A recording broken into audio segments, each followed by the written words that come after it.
What is up, everybody? It's Animac here for AnimeUproar, and today I will be talking about Eren's new Titan form, its potential powers and abilities, and how strong Eren will really be now that he has attained this new form. Before I get deeper into it though, please be advised that this video is not for anime-only fans. All of this information will be drawing on the latest developments in the Attack on Titan manga, so if you are not caught up to the manga, you definitely should catch up. It is absolutely insane right now. But please proceed with caution, you have been warned. Also, if you enjoyed the Attack on Titan content on this channel and you want us to keep it going, please leave a like to let me know. And if you happen to be new to AnimeUproar, don't forget to subscribe and hit that notification bell to turn on all notifications. The only way that you really will be notified is if you go to the trouble of hitting the notification bell and then also making sure to check off the option that says all notifications. So, we know that Eren has been able to use the Attack Titan and its powers for years. But we only recently learned the true extent of the Attack Titan's powers and abilities. And it was only a few chapters ago that we saw Eren use the Warhammer Titan's powers for the first time. On top of the Attack Titan and the Warhammer Titan powers, Eren also possesses the Founding Titan. And in fact, he has possessed it from the very beginning because it was passed on to him by his father Grisha along with the Attack Titan. However, until now, Eren has been unable to unlock the powers of the Founding Titan because he does not possess royal blood. The only time he was able to use it before the most recent manga twist was when he used it by accident while fighting the Smiling Titan.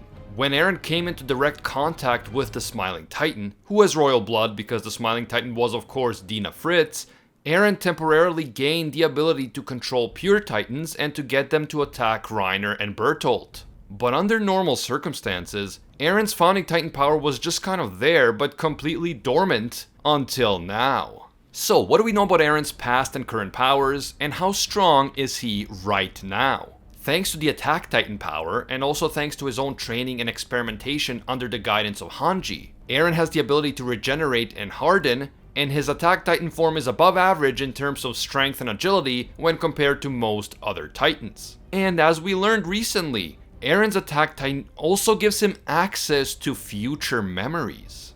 The Attack Titan, the Titan power that is always looking forward to the future, allows its user to see glimpses of memories that its future holders are going to have. I can't overstate how incredibly useful this is. Even though the Attack Titan user doesn't always see these future memories very clearly, even vague glimpses of the future can prove to be extremely useful. But because Eren is the son of the previous Attack Titan user, Grisha, he is able to access the Attack Titan's memories more clearly than someone who is unrelated to the previous user. So knowing this, Eren from the future was able to show specific memories of the future to his father Grisha. As a result, the Eren from the present is able to see the future by accessing Grisha's memories of those future memories that future Eren shared with him. Yes, it is a bit complicated, but the point is that present time Eren has pretty clear glimpses into the future and he has a good idea about what is going to happen next, which of course gives him a massive advantage over his potential opponents. Eren has also demonstrated the ability to use the Warhammer Titan's powers. This includes the ability to create deadly weapons, large spikes, and other objects by using the Warhammer's unique hardening abilities. On top of that, Eren can potentially use the Warhammer Titan's ability to hide his real body inside a powerful crystal, and the ability to control the Titan from a distance by using the Warhammer Titan's flesh cord thingy. You might think that using this cord would be pointless for Eren with how powerful he currently is, but you never know. If Eren's plan is to pull a Lelouch from Code Geass, become a villain who is hated by the entire world and then unite the world by compelling them to work together to defeat him, then theoretically he could use the Warhammer Titan's cord to fake his own death. He could do this by allowing his Titan body to be destroyed, leading everyone to believe that Eren is dead, while he actually escapes the destruction because he was controlling the Titan from a distance. I only bring this up because in this scenario, Eren could actually survive and still achieve the goal of uniting the world against him and making them think that they succeeded in destroying him. This is relevant if, and only if, Eren really plans to pull a Lelouch. Although I am definitely not sold on the idea that this is actually his plan. But since I firmly believe that Lelouch also faked his death so that he could go on to live in peace with C2, I think that Eren could theoretically do something similar with best girl Mikasa. But now we have to talk about the real key to understanding how strong Eren is right now, and that is his ability to unlock the true potential of the founding Titan power. In the past, this was impossible because, as we know, only members of the royal Fritz family had the ability to control the founder. However, after Eren succeeded in getting through to the soul or consciousness of Ymir Fritz, the progenitor of the Titans, and after Eren convinced her to stop obeying the orders of the royal family and to team up with him instead, Eren has seemingly been able to achieve levels of power that no one else has been able to achieve ever since Ymir herself held all 9 Titan powers inside her body. We already know that Eren is now able to control the millions of wall titans, and he wasted no time before initiating the rumbling. We also know that Eren was able to communicate telepathically with all Eldians, including the Ackermans, using the founding Titan power. We also know that he has been able to achieve a new Titan form that is gigantic in size and differs greatly from his previous Titan form.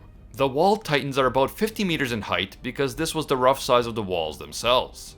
But Eren's new Titan absolutely dwarfs these wall titans in size. Eren's new Titan is way bigger than these colossal titans, and he appears to be way bigger than even Rod Reese's Titan, which makes Eren New Titan form absolutely gigantic and bigger than anything we've seen before. That size alone will translate into insane physical power. If we assume that Eren's Titan will be able to move effectively and that he won't be prevented from moving by gravity, it is safe to assume that this Titan will be able to annihilate entire cities in minutes. We know that Rod Reese's 120-meter Titan had trouble moving and he could only crawl. He was too big to stand up straight without support. But it is safe to assume that Eren thought of this, and it appears that he has structured his new Titan body to look like a dinosaur.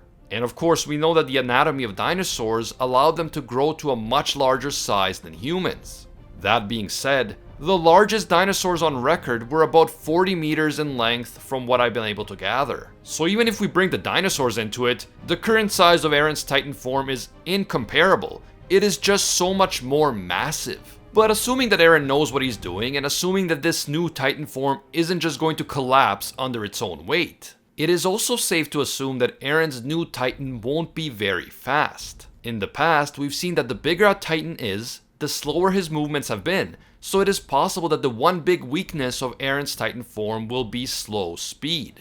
But then the question is, does Eren's speed even matter if his Titan is so massive? We know that modern weapons technology has been advancing rapidly, and Marley and its allies are going to have artillery capable of piercing through the armored Titan's armor at their disposal. But Reiner's armored Titan and Eren's current Giga Godzilla Titan are two completely different things. There is no comparison. Not to mention that there are hundreds of thousands, if not millions of wall titans to think about. Sure, the Marleyan army and its allies will be able to take down some of them using modern weapons. But here's the thing. How many weapons do you need to destroy this many colossal titans? How many artillery shells would it take to take down Eren's Godzilla Titan? At this point, I don't think that conventional modern weapons will be able to stop Eren's attack. There are just too many titans, they are just too massive, and on top of that, they can frickin' regenerate. The Marleyans will try to shell them with artillery, they will take down some of the titans, probably by blowing out their legs. They might even kill some of them by blowing off their heads and damaging their napes. But I simply cannot imagine that the conventional weapons that we've seen so far stand a chance against Eren at this time. Even if we're talking about a massive army with thousands of these weapons at their disposal. Previously, I would have said that Marleyan airships may have an advantage over the walled titans because they can simply fly over them and drop bombs on top of them. But judging from the panel in which we see Eren's Titan alongside the colossal titans, this Godzilla Titan may actually be as tall as 550 meters, if not more. Historically, the type of airship that the Marleyans use had a normal cruising altitude of about 200 meters in our own world. So in order to fly above Eren's Titan, they would have to fly about 3 times higher than they're used to. This means that any potential bombing would be far less accurate, and it also means that the airships would have to deal with much rougher weather conditions than if they were flying 3 times lower.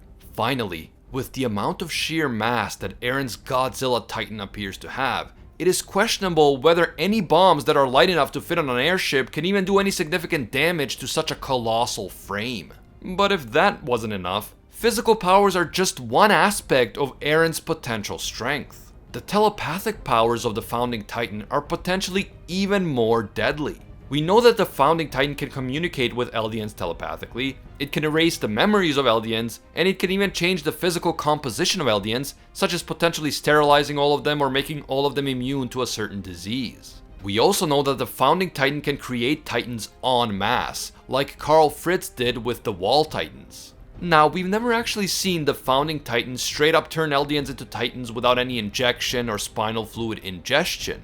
But if we assume that because the Founding Titan can change the physical compositions of all Eldians even from far away, it is possible that Eren can now spontaneously turn Eldians on the continent into Titans and use them for this attack as well. I am not 100% sure on this because we've never seen it done, but if it is possible, then every subject of Ymir on the continent is a potential Titan soldier in waiting. Not to mention that even if they don't turn into Titans, the Eldians on the continent may choose to rebel against the Marleyans anyway once they see what Eren can do. This new shocking turn of events could give the Eldians on the continent the confidence to finally fight back. Oh, and did I already talk about the fact that Eren can see the future and plan accordingly? Calling Eren overpowered right now would be a comical understatement. At this point, Eren could literally stomp out all life in the entire world except for Paradise Island. Then he could erase the memories of all Eldians so that they don't even realize that there was ever any life outside of Paradise. And then we would come full circle in the Attack on Titan story.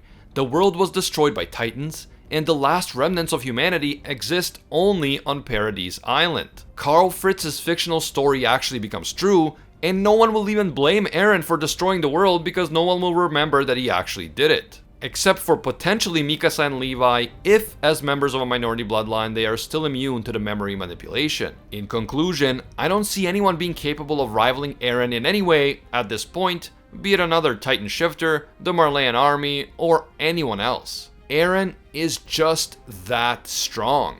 His one physical weakness might be slow speed, but if you consider the fact that he can control millions of Titans and do a bunch of other insanely OP things telepathically, it's hard to imagine that his slow speed would even make a difference. The only way that Eren's enemies might stand a chance against him is if they secretly manage to develop weapons of mass destruction, such as nukes. If these ultra-powerful weapons have been secretly invented in the meantime, then maybe they can do enough damage to actually slow down the Wall Titans and Eren's Godzilla Titan. But without something as drastic as nukes, Eren in his current Titan form is by far the strongest entity in the entire world, and his power rivals the power of the original Ymir Fritz Titan. In fact, because Ymir Fritz obediently served the royal Fritz family, but Eren serves no one and he is free to do whatever he wants, Eren may be able to unleash even more of the Founding Titan's power than Ymir was able to do because she was always concerned with following the orders of others. At this point, I have to quickly mention Norse mythology and the monster called Jormungandr. The name Jormungandr means huge monster, and it is an absolutely colossal sea serpent that is large enough to wrap itself around the entire earth and grasp its own tail. During Ragnarok, the apocalypse of Norse mythology, Jormungandr releases its own tail from its mouth and climbs up on land, spraying poison all over the earth and destroying everything in sight. Since Eren has to cross an ocean, it is possible that he will turn his Titan into some sort of sea serpent. And with all the Norse mythology references in Attack on Titan, it wouldn't be too much of a leap to assume that Eren's new massive Titan form is a direct reference to Jormungandr. Eventually, according to Norse mythology, the god of thunder Thor will kill Jormungandr, but he himself will also be killed as a result of the monster's poison, so make of that what you will. And of course, let me know what you guys think. Is there any way to stop Eren now, or is he just so strong that he is simply unstoppable? Personally, unless he himself secretly plans to be defeated, I don't see anything short of nukes being able to even slow Eren down, let alone defeat him. But I could be wrong, so feel free to share your own thoughts down in the comments below. I always love hearing from you, and I love when we get a good Attack on Titan conversation going. If you enjoy the Attack on Titan content right here on this channel and you want us to keep it going, please leave a like to let me know. It really does help. And if you happen to be new to AnimeUproar, don't forget to subscribe and hit that notification bell to turn on all notifications. You can hit me up on Twitter and Instagram at AnimeUproar for all the latest Attack on Titan news and updates. I want to give a big thank you to all of our AnimeUproar patrons who support us and make videos like this one possible. Special thanks to our Pro Hero tier patrons, including the one and only Gilgamesh, Baby Ray, Nothing But a Fan, Jason Wilson, King Zeldris, Fiddy Beat, Anatoly Kazatsky, DJ Nathaniel, and Alpha Dio. And I can't forget our The One tier patrons, the ones who stand above all other clans, including Ingrata, Alolan Adam, Matty Mac, Makotakun, and The World. And you know he's serious because he didn't say Zawaldo. If you enjoy our videos and you feel that they provide value to your life, please consider becoming a patron. Even a single dollar will give you access to our patron exclusive Discord, and your name will appear in our videos along with these amazing people. As always, thank you guys so much for watching, and until next time, see ya, Space Cowboys.